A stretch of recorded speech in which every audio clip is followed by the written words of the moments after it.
आप सभी लोग का फंडामेंटल एकेडमी में फिर से एक बार स्वागत है। और अब हम इस वीडियो में एक नया चैप्टर स्टार्ट करने जा रहे हैं। जैसा कि हमने पिछले वीडियो में पिछले बाकी वीडियो में जैसे बहुपद, द्विघात समीकरण, दो चर वाले रैखिक समीकरण को पढ़ चुके हैं, तो ये अलजेब्रा का लास्ट चैप्टर है जिसका नाम है समानांतर श्रेणी, या इंग्लिश में बोले तो अरिथमेटिक प्रोग्रेशन। अगर इस चैप्टर के बारे में देखें कि हर साल कितने क्वेश्चन पूछे गए हैं, तो 2020 के हर सीटिंग में 7-7 नंबर का क्वेश्चन पूछा गया था। 2019 में 5-4 नंबर का क्वेश्चन, पहले सीटिंग में 5 और दूसरे सीटिंग में 4 नंबर का क्वेश्चन पूछा गया था। 2018 में 3 नंबर और फर्स्ट सीटिंग में और दूसरे सीटिंग में भी 3 नंबर का क्वेश्चन पूछा गया था। और 2017 में 4 नंबर और 2 नंबर और 2016 में 5 नंबर का क्वेश्चन पूछा गया था। तो इसका मतलब यह हुआ कि ये भी अगर अलजेब्रा से मान लीजिए 100 में से, मैं अभी न्यू सिलेबस की बात नहीं कर रहा हूँ, मतलब कि जो आया है, अगर मान लीजिए कि 100%, अगर मान लीजिए किसी पेपर का मूल्यांकन 100% है, तो 20%, लगभग 20 से 25% भाग अलजेब्रा का होता है। और अलजेब्रा में जब ये पूछा जाता है तो ये जरूर 4 से 5 नंबर का क्वेश्चन जरूर आता है। और ये अगर मैं कहूँ कि ये अलजेब्रा का सबसे इजी चैप्टर है, सबसे इजी, सबसे आसान चैप्टर, जिसमें आपको कोई ज्यादा गुना भाग या ग्राफ पेपर खींचने की जरूरत नहीं होती है, या ज्यादा दिमाग लगाने की जरूरत नहीं होती है। सबसे पहली बात इसके बारे में सबसे अच्छी बात यह होती है कि बोर्ड में भी इस चैप्टर से संबंधित प्रश्न काफी आसान होते हैं। और इसके साथ साथ इसका वेटेज भी 2 नंबर 3 नंबर और बहुत ही ज्यादा गुना भाग करने की जरूरत नहीं होती है। तो चलिए आज हम इस चैप्टर के सबसे बेसिक पार्ट पढ़ते हैं, समानांतर श्रेणी। श्रेणी से पहले हम जानेंगे श्रेणी किसे कहते हैं, श्रेणी जो भी आप कहें। तो सबसे पहले हम लोग बात करेंगे श्रेणी के बारे में। श्रेणी क्या होता है, तो चलिए देखते इधर। श्रेणी जैसा कि पहले लिखा हुआ, जो किसी निश्चित अनुक्रम का पालन करते हैं। निश्चित अनुक्रम यानी निश्चित नियम का पालन करते हैं। तो चलिए निश्चित नियम का पालन कैसे करते हैं तो मैं आपको बताता हूँ। जैसे देखिए, अगर ये कोई टर्म है, हम इसको ए लिखते हैं, यानी कोई भी टर्म, और ये है वैल्यू। क्या है? वैल्यू। आप शुरू से सीखते जाइए, हम इसी में बताते जाएंगे। ये कोई टर्म है और ये कोई वैल्यू है, ठीक है। उस श्रेणी का ये वैल्यू है, यानी अगर n बराबर 1 लेंगे तो वो पहला पद होगा, n बराबर 2 लेंगे तो वो दूसरा पद होगा, और n बराबर 3 लेंगे तो वो तीसरा पद होगा, और सो ऑन। अगर 4 लेंगे तो चौथा पद, 5 लेंगे तो 5वां पद।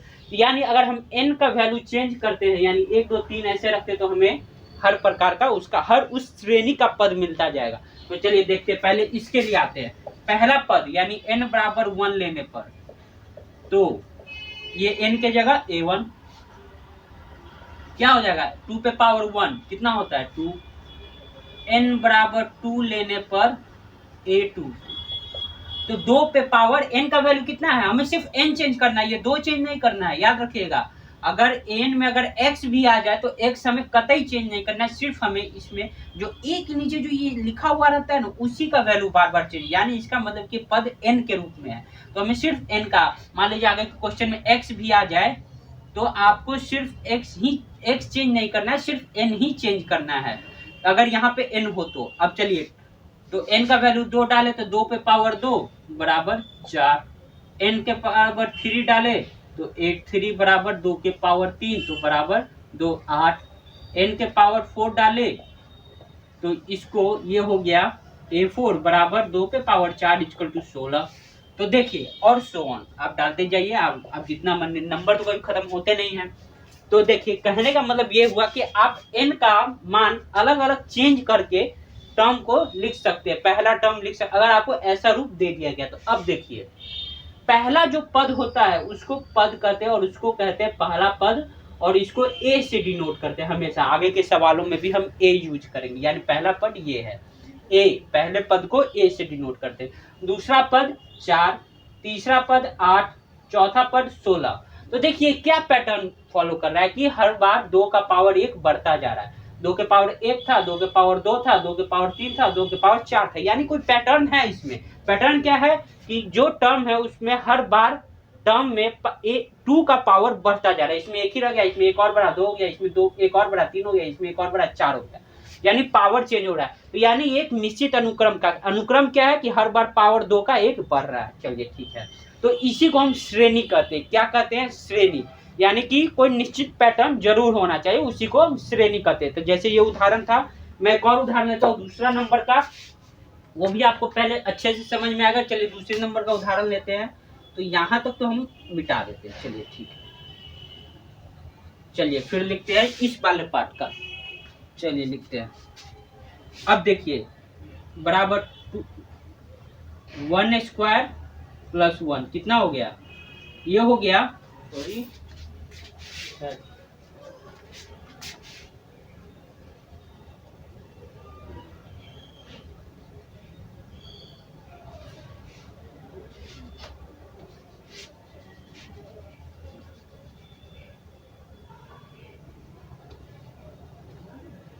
ये देखिए ये हो गया आपका n स्क्वायर, यानी n क्या अभी रखे 1, तो 1 का स्क्वायर हो जाएगा और प्लस ये 1 तो हमेशा है, तो ये क्या हो जाएगा 2 हो गया। अब फिर n का वैल्यू 2 रखते हैं, तो ये 2 का स्क्वायर प्लस 1 हमेशा रहेगा क्योंकि 1 इसमें है, तो बराबर 2 दूनी 4 1 5। ठीक है, अब चलिए यहाँ रखते हैं, तो 2 के पावर 3, 3 का पावर 2 अब प्लस 1, क्योंकि n के जगह हम लोग क्या भरे 3, तो ये 3 तिहाई 9 प्लस 1 बराबर 10। ठीक है, फिर अगर चौथा रखते हैं तो 4 के पावर 2 प्लस 1 बराबर 4 चौके 16 17। देखिए इसमें क्या नियम आ गया? इसमें नियम आ गया कि ये वाला नियम है, और इस नियम में n का पावर n का वैल्यू चेंज हो रहा है, जिससे कारण n के जो स्क्वायर आ रहा है वो भी चेंज हो रहा है। ऐसे आप देखिए तो 2 5 10 17 में कोई रिलेशन नहीं है, लेकिन रिलेशन किससे? n स्क्वायर प्लस 1 से। आप ऐसे देखिए 2 5 10 17 रैंडम नंबर है, लेकिन ये रैंडम नंबर किसी चीज को फॉलो कर रहे हैं। वो फॉलो क्या है? वो रूल क्या है? n स्क्वायर प्लस 1 का। तो ऐसे चीज को श्रेणी कहते हैं। क्या कहते हैं? श्रेणी। अब हम जो हमें वास्तव में पढ़ना है 10वीं में, कभी कभी अंतर पूछ दे कि आप ऐसे मान लीजिए आप बाहर भी घूम रहे, तो आपसे कोई कहता है कि आप कौन से क्लास में पढ़ते, तो आपको बोल दिया जाता है 10, तो आप बता, आपसे कोई पूछने वाले गांव देहात में जाइएगा तो पूछ बताओ श्रेणी और समानांतर श्रेणी में क्या अंतर है? आप कहेंगे समानांतर श्रेणी और श्रेणी तो सेम ही होता है, तो वो बिल्कुल गलत है। श्रेणी अलग चीज होती है। श्रेणी में बहुत सारी चीजें आते हैं, जिसमें से एक है समानांतर श्रेणी। अब समानांतर श्रेणी क्या है वो चलिए, तो हम इसका एक उदाहरण लेते हैं। चलिए करते हैं इसका वाला। तो पहले हम उदाहरण लेते हैं तब आपको समझाते हैं। n बराबर 1 लेने पर तो क्या हो जाएगा? n बराबर, यहाँ n लिख देता हूँ, ये भी n। अब चलिए ये 1 और ये 2। n बराबर 1 लेने पर तो a1 बराबर, यानी n का वैल्यू 1 प्लस 2 बराबर 3। n बराबर 2 लेने पर a1 a2 बराबर 2, यानी n का वैल्यू 2, और 2 जो पहले से हो तो 2 रहेगा ही 4। n बराबर 3 लेने पर a3 बराबर 3 प्लस 2 बराबर 5। फिर n बराबर 4 लेने पर a बराबर 4 बराबर 4 प्लस 2 बराबर 6 एंड सो ऑन। अगर आप चलते जाएंगे तो आपको बहुत सारा टर्म मिल जाएगा, n का वैल्यू चेंज कर। अब देखिए यहाँ कोई पैटर्न 2 में 3 जोड़ा जा रहा है, यहाँ 5 में 5 जोड़ा गया, 5 10 में 7 जोड़ा गया, कोई पैटर्न नहीं है जुड़ने का। लेकिन यहाँ एक पैटर्न है। अब इसमें देखिए क्या, 3 में 1 जोड़ दिया 4 आ गया, यानी दूसरा टर्म आ गया। 4 में 1 जोड़ दिया तो 5 आ गया जो तीसरा टर्म है। फिर 5 में 1 जोड़ा तो 6 आया जो चौथा टर्म है। यानी इसका मतलब कि हर बार इसका और इसका अंतर, इसका और इसका अंतर, इसका और इसका अंतर सेम है। अगर इन दोनों को भी घटाइए तो 1 आएगा, फिर इन दोनों को घटाइए तो 1 आएगा, इन दोनों को भी घटाइए तो 1 आएगा। यानी देख रहे हैं, अगर इसमें से इसको घटा दे तो 1 ही आएगा, इसमें से इसको घटा दे तो 1 ही आएगा, इसमें से इसको घटा दे तो 1 ही आएगा। कहने का मतलब ये हुआ कि किसी भी पद, अब पढ़िए, किसी पद और उसके पूर्व पद का अंतर हमेशा समान हो, यानी इक्वल हो। ये पद है, इसके पूर्व पद 3 है, घटा दिए 1 आया। ये पद है, इसके पूर्व पद 4 है, घटा दिए 1 आया। ये पद है, इसके पूर्व 5 है, घटा दिए 1 आया। यानी कि इसमें जो डिफरेंस है वो हमेशा सेम है, यानी डिफरेंस जो है सेम आ रहा है हमेशा। तो ऐसे श्रेणी को समानांतर श्रेणी कहते हैं। क्या कहते हैं? समानांतर श्रेणी। एक और श्रेणी भी होता है गुणात्मक श्रेणी, जिसमें गुना का रिलेशन होता है। एक होता है हरात्मक श्रेणी। वो सभी श्रेणियां हम 11 में पढ़ेंगे, सिवाय ये भी पढ़ना है 11 में, लेकिन इसके साथ साथ हमें वहां पर गुणात्मक यानी जीपी, इससे इंग्लिश में एपी आप कह सकते हैं, अरिथमेटिक प्रोग्रेशन। तो वहाँ एक जीपी और एचपी भी होता है। तो जीपी एचपी बाद की चीजें हैं 11वीं कक्षा की, हम यहाँ भी।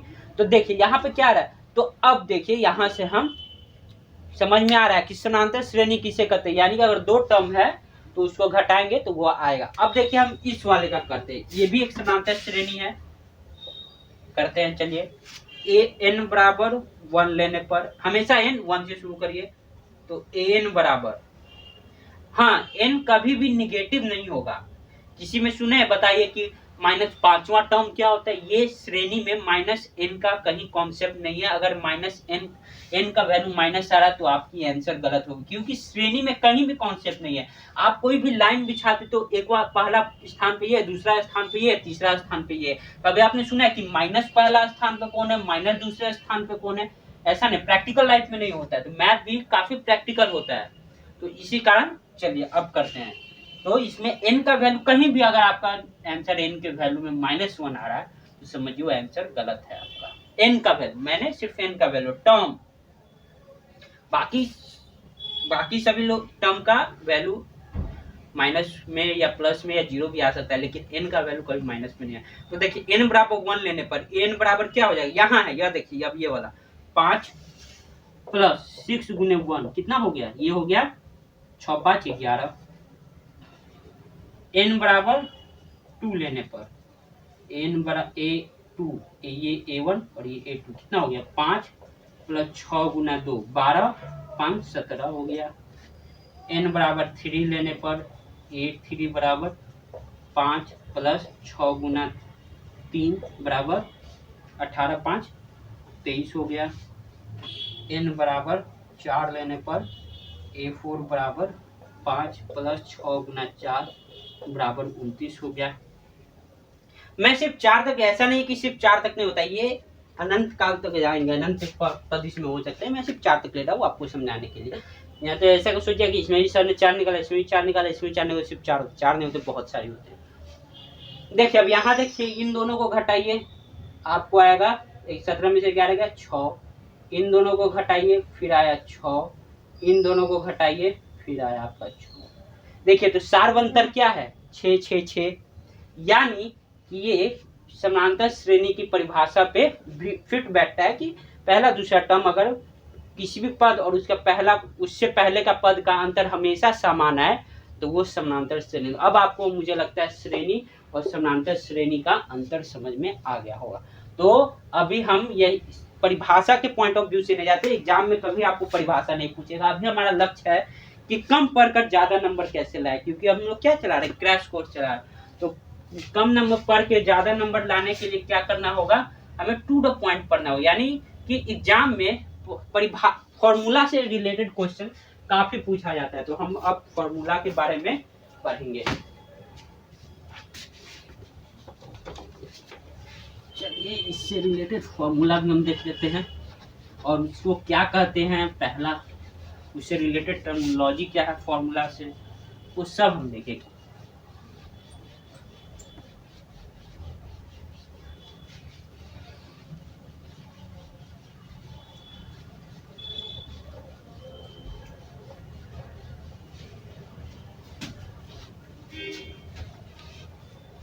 देखिए पहला फॉर्मूला इस चैप्टर का जो है वो है n बराबर a + n-1 × d। ये बहुत ही इंपॉर्टेंट फॉर्मूला समझिए, तो इस चैप्टर का बेस है। a बराबर n बराबर a + n-1 × d, ये होता है पहला फॉर्मूला। अब इसमें हम चलिए शुरू करते हैं। n क्या होता है, n हो गया nth nवां पद,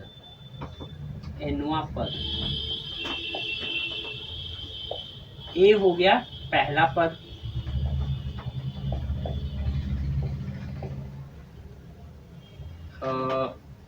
n हो गया पद की संख्या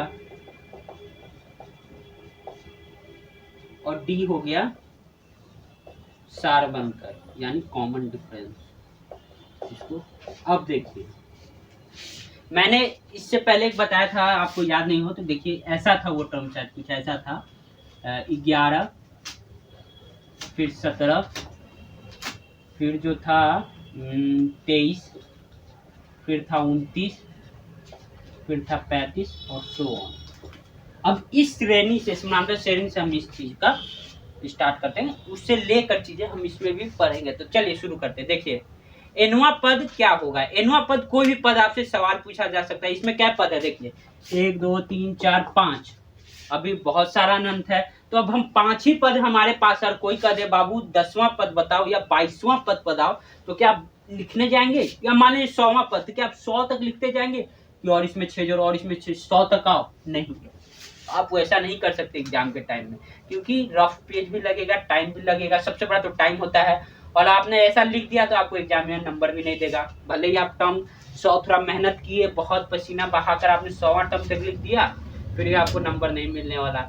तो वो ढूंढने का फॉर्मूला है ए बराबर पहला पद। इस श्रेणी का पहला पद कौन है? ये ए, इसको ए से डिनोट करते हैं। एन पदों की संख्या, अभी मान लीजिए इसमें कितने पद है? 5, 1 2 3 4 5 पद है, तो एन हम 5 भी ले सकते हैं। कभी कभी एन 100 भी हो जाता है, कभी कभी एन 1000 भी जा सकता है, तो वो अलग चीज है, वो हम क्वेश्चन बाय क्वेश्चन समझते हैं। डी क्या होता है? डी होता है सारबंतर, कॉमन डिफरेंस।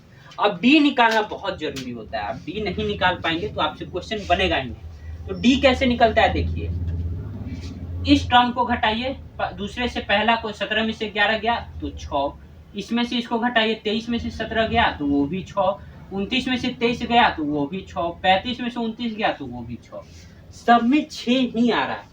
तो जो कॉमन डिफरेंस है उसी को कहते हैं डी। तो यहाँ पर जो डी होगा वो 6 होगा। अगर डी का एक ही श्रेणी में डी का मान चेंज हो रहा है तो वो समानांतर श्रेणी बिल्कुल नहीं है दोस्तों। अगर बार बार डी का वैल्यू चेंज हो रहा है, कभी 5 आ रहा है कभी 6 आ रहा है, तो आपका बनाने का तरीका गलत है या क्वेश्चन गलत है। एक ही श्रेणी में डी अलग अलग नहीं होंगे, या फिर वो श्रेणी ही अलग हो जाए, वो समानांतर श्रेणी नहीं रह पाएगी। तो चलिए इससे संबंधित, इससे फॉर्मूला से संबंधित सबसे बेसिक क्वेश्चन हम सॉल्व करते हैं। मान लीजिए यही है, यही टर्म है, चलिए यही टर्म है, मैं क्वेश्चन बनाता हूं कि इस टर्म का 100वां पद निकालिए, 100वां पद निकालें। इस वाले का 100वां पद निकालें। अब कैसे निकलेगा जी? निकालना तो पड़ेगा, तो कैसे करेंगे? क्या 100 तक हम लिखते जाए, 11 इसमें 5 लिख दिया और 95 लिखे? बिल्कुल नहीं, तब हम इस फॉर्मूला का यूज करेंगे। तो चलिए करते, कैसे करते? एन बराबर, वहां लिखता हूं, वहां देखिए, ये हो जाएगा एन बराबर A plus N minus 1 into D. ठीक है, डी हमको निकालना है, तो डी क्या है? पहले इसमें से इसको घटाइए तो 6 आ रहा है, फिर इसमें से इसको घटाइए 6 आ रहा है, फिर इसमें से इसको घटाइए 6 आ रहा है, फिर इसमें से इसको घटाइए 6 आ रहा है। तो डी बराबर, आंसर चलिए लिखता हूँ, डी बराबर 6। फॉर्मूला का हर टर्म हमें पता होना चाहिए। ठीक है, फिर पहला पद ए क्या है? पहला पद 11 है, तो ए बराबर 11, और एन, एन मतलब कैमा पद हमें निकालने के लिए करा, कैमा पद करा है हमें 100वां, तो एन बराबर 100, नंबर ऑफ टर्म 100वां निकालने के लिए। तो फॉर्मूला पे बैठाइए एन यानी ए 100 बराबर, ए कितना है? 11 प्लस एन कितना है? 100 माइनस 1 फॉर्मूला का, और डी कितना है? 6। समझ में आ गया? चलिए निकालते हैं। तो 11 प्लस 99 गुना 6, 11 प्लस 6 9 54 के 4 हाथ में 5, 6 9 54 और 5 54 5 59। अगर आप इसको करते हैं तो ये आएगा 605। देखिए आएगा ही, 6 9 54 के 4 हाथ में 5, 6 9 54 और 5 59, यानी और फिर 4 1 5 9 1 0 हाथ में 5 605 आए।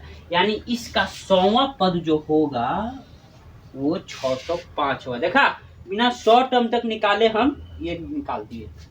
तो किससे निकाले हम? इस वाले फॉर्मूला से, यानी जो यहाँ लिखा हुआ है इस वाले फॉर्मूला से हमने निकाल दिया है। अब इसी पे बोर्ड में बहुत बार क्वेश्चन पूछा जाता है। कभी कभी क्या किया जाता है कि आपको एनवा पद दे दी जाए, कहा जाता है कि कोई पद है एनवा पद एनवा पद जो है 88 है, पहला पद 8 है, तो डी निकालिए। कभी कभी आपको डी निकालने के लिए कहेंगे, कभी आपको एन निकालने के लिए कहेंगे, कभी आपको एन निकालने के लिए कहेंगे, या कभी आपको ए भी निकालने के लिए। देखिए ये 4 चीज है, एन है, ए है, एन है, डी है। 3 दे दिया जाएगा, आपको कोई चौथा निकालना होगा अगर आपको इस फॉर्मूला में कुछ ट्विस्ट कर दे। या कभी कभी लैंग्वेज से भी सवाल पूछा जाता है, तो हम वो क्वेश्चन जरूर हल करने वाले हैं। अभी आपको चिंता करने की जरूरत नहीं है। तो चलिए मैं आपको प्रश्न देता हूँ। तो मैं आपको प्रश्न देता हूँ सिंपल सा। पहले हम लोग सिंपल वन से हम लोग पहले हल्के वाले से स्टार्ट करेंगे, उसके बाद भारी भारी। सबसे हल्का तो यही था, ये आशा करता हूँ आप लोग समझ गए होंगे। आप लिख भी सकते हैं, स्क्रीनशॉट लेकर लिख लीजिए। चलिए लिखते हैं क्वेश्चन जो अब मैं देने जा रहा हूँ। पहला ऑब्जेक्टिव में बहुत बार पूछा जाता है। चलिए इसी से सबसे पहले क्वेश्चन है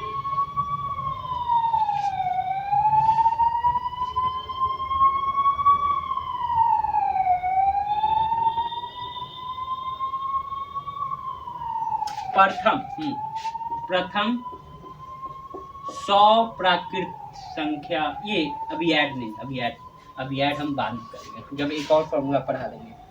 तो चलिए करते हैं।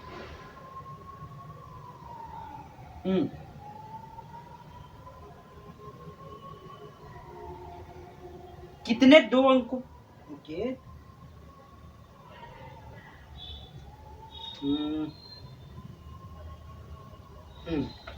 श्रेणी 1, 4, 7, 10 का कौन सा पद 88 है? यानी 88 कितने नंबर पे आएगा? यानी अब देखिए इसमें क्वेश्चन क्या चेंज किया है। देखिए मैं आपको पहले फॉर्मूला लिख देता हूँ। ये सिर्फ फॉर्मूला है ए एन बराबर A plus N minus 1 into D. 4 चीज होते हैं, एन होता है, ए होता है, एन होता है, डी होता है। ठीक है, ये फॉर्मूला है आपका समीकरण, छोटे समीकरण। चलिए अब हमको कहा है, अब देखिए चुनना स्टार्ट करते हैं। पहला पद निकालिए, यानी ए देख के पता चले इसमें कहां से स्टार्ट हो रहा है, 1 से, तो 1। डी निकालिए। डी कैसे निकालेंगे? इसमें से 4 में से 1 गया तो 3 ही आ रहा है, 7 में से 4 गया तो 3 ही आ रहा है, 10 में से 7 गया तो 3 ही आ रहा है, यानी कॉमन डिफरेंस क्या हुआ? 3। तो यानी डी 3 हो गया। देख लीजिए 4 में से 1 गया, इसमें से इसको घटाइए, 4 में से 1 गया 3, अब फिर इसमें से इसको घटाइए, 7 में 4 गया 3, फिर इसमें से इसको घटाइए, 10 में से 7 गया 3, यानी कॉमन डिफरेंस कितना है? 3 ही है। तो हमने कॉमन डिफरेंस 3 लिख दिया। चलिए अब लिखते हैं कौन सा। अब देखिए एक पद दिया गया है हमें कि ये पद है जो इस श्रेणी में आ रहा है, ये नंबर है जो कहीं आगे चलकर आएगा, पर आएगा जरूर। हाँ, तो हमें पूछ रहा है कि कौन सा पद पे ये होगा। यानी हम मान लेते हैं, पहले मानेंगे कि माना कि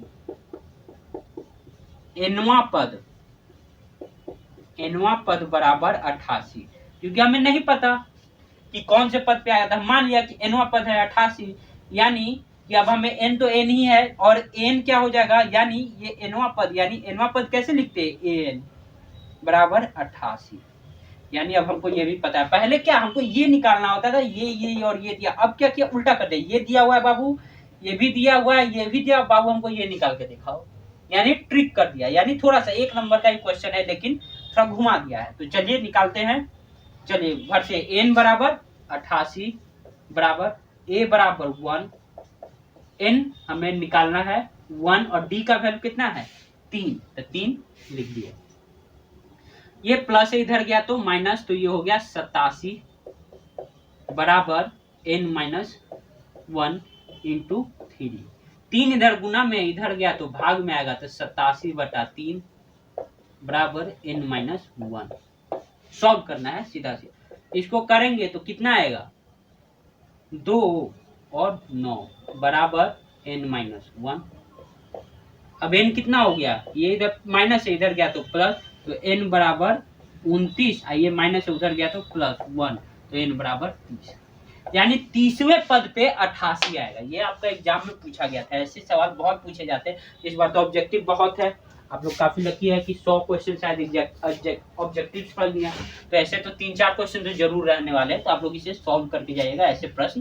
तो देखिए एनवां पद, अगर आप इसे 30वां पद तक लिखेंगे तो आपको 88 जरूर आएगा। तो एक क्वेश्चन ये हो गया। एक क्वेश्चन और है, मैं अभी दिखाता हूं। फिर है, कितने 2 अंकों की संख्या 3 से विभाज्य है। चलिए क्वेश्चन है, कितने 2 अंकों की संख्या 3 से विभाज्य है। तो चलिए इसमें थोड़ा दिमाग लगाना है, कुछ नहीं करना है आपको। कितने अंकों की संख्या 2 से विभाज्य है। पहला तरीका क्या होगा कि आप उंगली पे गिन लीजिए, अगर आपको फॉर्मूला याद नहीं है तो। कितने 2 अंकों की कितनी संख्या, 2 अंकों की कितनी संख्या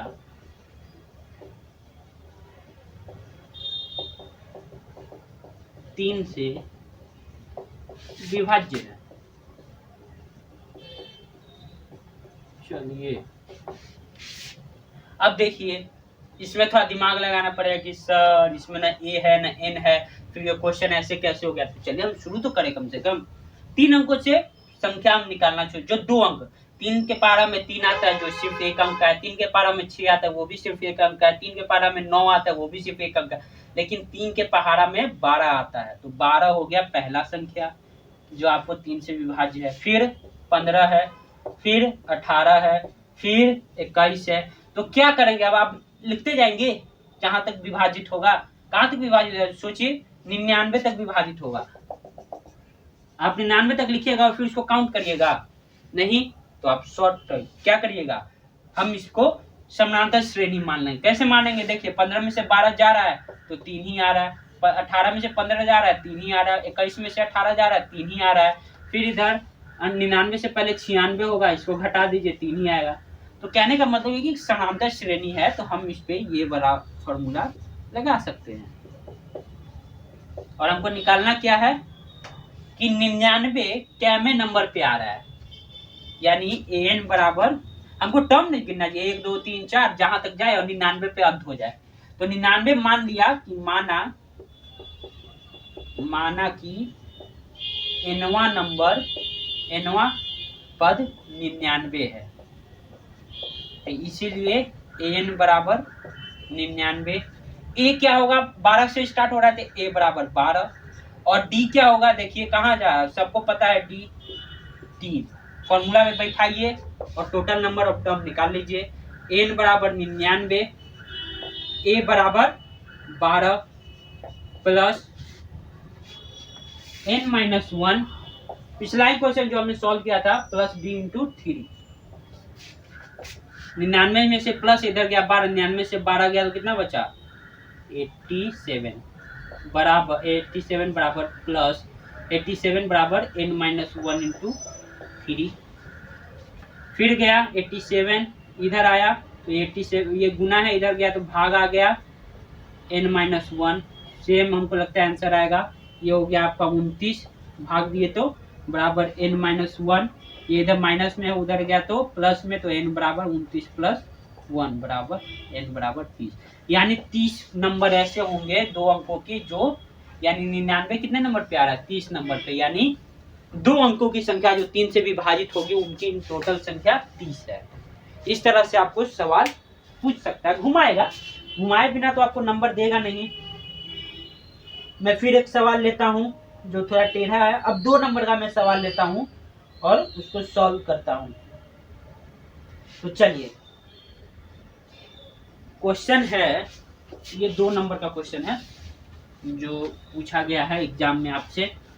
और मैं समझता हूँ कि अगर आपको 2 नंबर के क्वेश्चन में प्रश्न आते तो इतने सीधे आएंगे नहीं, ये सारे क्वेश्चन 1 मार्क्स के होंगे। तो 2 नंबर का क्वेश्चन है, एक समांतर श्रेणी का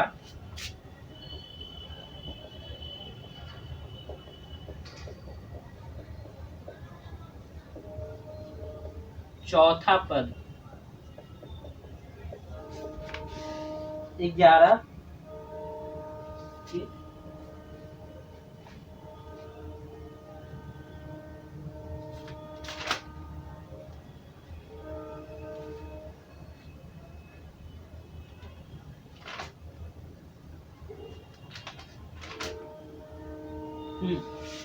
चौथा पद 11 है, इसके 5वें तथा 7वें पदों का योग 34 है। इसके 7वें एवं 5वें, उल्टा हो गया, 5वें पदों का योग 34 है। तो श्रेणी निकालिए, क्या कर, तो इसका डी निकालिए, तो सार्वंतर निकालिए, यानी डी।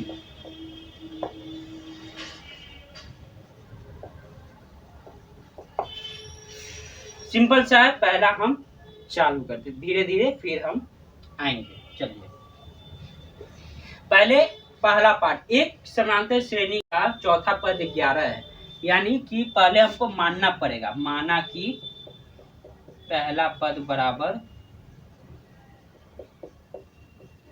ए एवं दूसरा पद, दूसरा नहीं, एवं सार्वंतर बराबर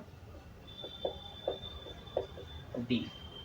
अगर हम पहला पद और डी पता हो जाए तब तुम पूरी श्रेणी लिख सकते हैं अनंत तक, तो हमें वही निकालना है। तो हम, ये दिया हुआ नहीं है, हमें मानना है। तो चलिए, 11 चौथा पद 11 है, तो चौथा पद क्या होता है, ए एन बराबर क्या होता है, ए एन बराबर A plus N minus 1 into D होता है। चौथा पद यानी A4 बराबर ए एन के जगह 4 माइनस 1 इंटू डी। ए हमको माना है हमने, डी भी हमने माना है, लेकिन एन चौथा है। और A4 कितना दिया हुआ है, 11, तो A4 के जगह 11, 11 बराबर ए प्लस 3 में से 4 में से क्या 3, तो ये हो गया 3D। ये आपका पहला इक्वेशन। अब 7वें एवं 5वें पद का योग 34 है, तो चलिए पहले 7वां पद निकालते हैं। 7वां पद क्या होगा, A7 बराबर ए प्लस एन के जगह पे 7 माइनस 1 इंटू डी, तो A7 बराबर ए प्लस 6D। ठीक है, फिर कह रहा है 5वां पद, तो A5 क्या होगा, ए प्लस 5 माइनस 1 इंटू डी, तो ये क्या हो जाएगा, A5 बराबर यानी ए प्लस 4D। और क्या कह रहा है कि 7वां पद एवं कह रहा है ये कि A5 प्लस A7 बराबर 34। तो जो कहा है वो करिए, यानी क्वेश्चन में जो कहता है तभी आपको नंबर आएगा। तो चलिए, ये 5वां पद क्या था, A प्लस 4D, तो हम लिखते हैं। चलिए, घबराना नहीं है कि क्वेश्चन लंबा है, 2 नंबर का क्वेश्चन है भाई, लिख दिए। और 7वां पद लिखिए, 7वां पद ये आया है, A प्लस 6D, और आंसर इसका योग कितना है, 34। तो इसको आप करते हैं तो A 2A प्लस 10D बराबर 34। अब देखिए, दोनों में 2 कॉमन है, तो हम हटा सकते हैं, इसको हटा दीजिए। तो इसमें से 2 कॉमन लिया तो A बचा, इसमें से 2 कॉमन लिया तो 5D बचा, और ये बराबर 34 में से 2 कॉमन लिया तो 17। ये आपका आ गया समीकरण 2। अब हमको क्या करना है, हमें सॉल्व करना है। क्या करना है, हमें सॉल्व करना है। एक समीकरण ये हो गया, एक समीकरण ये हो गया, और मैंने पढ़ाया है 2 चर वाले रैखिक समीकरण, x प्लस वाई बराबर ax प्लस बी वाई बराबर c, और dx प्लस ई वाई बराबर f। तो हम x और y का वैल्यू निकाल सकते हैं। तो उसी तरह है, हमें a और d का वैल्यू निकालना है, यानी दो अचर दिया हुआ है, जैसा कि मैंने पहले बताया था कि 2 अचर दिया हुआ है और 2 समीकरण दिया हुआ है। तो 2 अचर और 2 समीकरण से दोनों अचर को निकाला जाए। 2 चर और 2, इसमें 2 चर है, एक d और एक a है, और एक a है और एक d है। इसमें भी AD है, इसमें भी AD है और दो समीकरण है हमारे पास, तो हम सॉल्व करके वैल्यू निकाल सकते हैं। तो बहुत सारा विधि है, तो चलिए हम क्या करते हैं कि दोनों को गुना करके घटा देते हैं। चलिए घटाए, ए का पावर सेम कर करके घटा देते। तो पहले इसको समीकरण को ढंग से लिख लीजिए। ये हो गया a प्लस 3d बराबर 11। इसको इधर कर दिए, इसको इधर कर दिए, कोई बड़ा बात नहीं है। अब देखिए, अब क्या करेंगे, हम क्या करते हैं कि दोनों में a के गुणांक को गुना करते थे। a का गुणांक इसमें 1 है, इसको 1 से गुना किए तो उसमें भी 1 आएगा। a का गुणांक इसमें 1 है, उसमें भी गुना किए, इसमें a का गुणांक से इसमें गुना किए तो इसमें 1 ही आएगा। तो यानी समीकरण सिंपल है, हमें गुना करने की जरूरत नहीं। अब हम डायरेक्ट इसको घटा सकते हैं, तो घटाया जाए। चलिए घटाते हैं। तो ये हो गया, इसमें से समीकरण 2 में से 1 घटाने पर, घटाइए, a प्लस 5d बराबर 17 और a प्लस 3d बराबर 11। ये प्लस है तो माइनस हो जाएगा, ये भी प्लस, ये माइनस, ये भी प्लस, ये माइनस, a माइनस 1 कट गया, ये 5d में से 3d गया तो 2d, और 17 में से 11 गया तो 6। अब देखिए, तो यहाँ आया 2d बराबर 6, तो d बराबर 3/2, सॉरी 6/2, तो ये हो गया आपका 3, यानी d जो है 3 होगा, यानी सार्वंतर क्या है, 3 है। हो गया, आ गया, सिंपल सा था। अब देखिए इसमें क्या किया गया, चैप्टर को मिला दिया गया। इसमें 2 चैप्टर के कॉन्सेप्ट, पहला चैप्टर हो गया समानांतर श्रेणी का कॉन्सेप्ट और दूसरा कॉन्सेप्ट है 2 चर वाले रैखिक समीकरण। तो इसका मतलब ये नहीं कि हमने पहले पढ़ लिया तो भूलना है, भूलना नहीं है।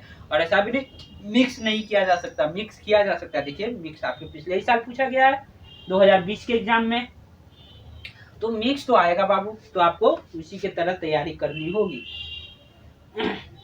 अब चलिए एक और निकालते हैं, एक और क्वेश्चन निकालते हैं, उसके बाद इस वीडियो का अंत करेंगे। तो क्वेश्चन थोड़ा अच्छा लिखते हैं। हाँ, क्वेश्चन है 2019 का, तब तक आप ये नोट कर लीजिए।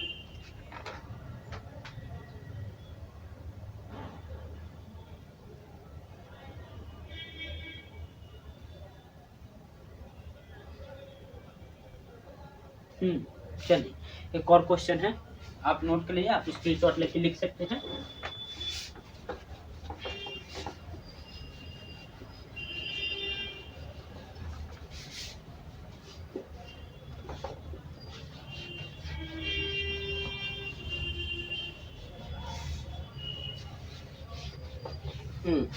क्वेश्चन है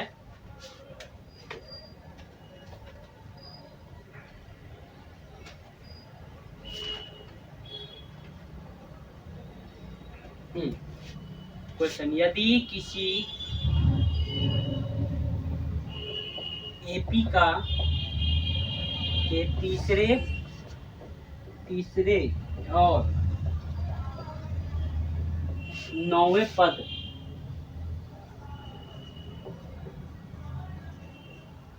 4 तथा -8 है, तो कौन सा पद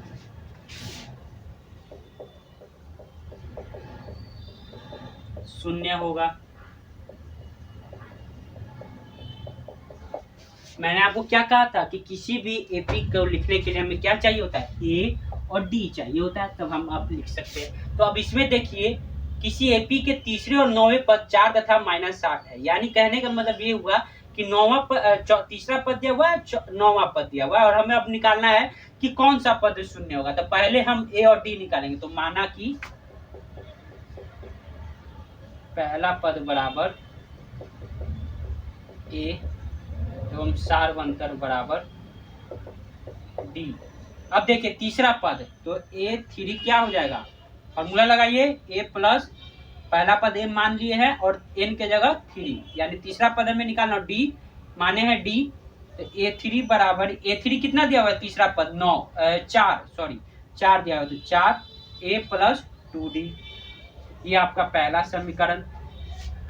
फिर देखिए नौवां पद क्या दिया हुआ है -8, यानी A9 बराबर A प्लस 9 - 1 इंटू डी। तो A9 बराबर A प्लस, A9 कितना दिया हुआ है -8 प्लस 9 में से 1 गया 8D। ये आपका समीकरण 2। अब देखिए दो अननोन है, ए और डी अननोन है, दो समीकरण है, कर देते हैं क्या, घटा देते हैं तो हमें ए और डी का वैल्यू पता चल जाए। तो समीकरण 2 से 1 को घटाने पर करिए, ए प्लस दूसरा समीकरण लिखते हैं 8D बराबर -8, और पहला समीकरण है a प्लस 2D बराबर 4। चलिए घटाते हैं, ये प्लस माइनस हो जाएगा, ये प्लस ये भी माइनस हो जाएगा, और ये प्लस ये भी माइनस हो जाएगा, ये दोनों कट जाएगा। ये प्लस 8 में से 2 गया 6D बराबर -8 और -4 को क्या होगा, जोड़ होगा, जोड़िए कितना हो जाएगा -12। तो अब D बराबर कितना हो जाएगा -12/6 बराबर -2। देखिए पिछला क्वेश्चन में हम यहीं तक आकर रुक गए थे, हमें डी निकाल लिए, लेकिन क्या करना, हमें एपी का कौन सा पद शून्य होगा ये भी निकालना है। तो हम एपी निकालने के लिए क्या करते हैं, हमको डी और ए पता, डी हमें पता चल गया, ए निकाल लीजिए। अब ए कैसे निकालेंगे, किसी भी ये समीकरण हो चाहे ये समय, किसी में भी डी का वैल्यू आप रख दीजिए, आपको ए निकल जाएगा। तो चलिए निकालते हैं। समीकरण 1 में डी का मान रखने पर, चलिए रखते हैं 4 बराबर ए हमको निकालना है, ए हम रख दिए 2 और डी का वैल्यू यहां से -2, 4 बराबर ए प्लस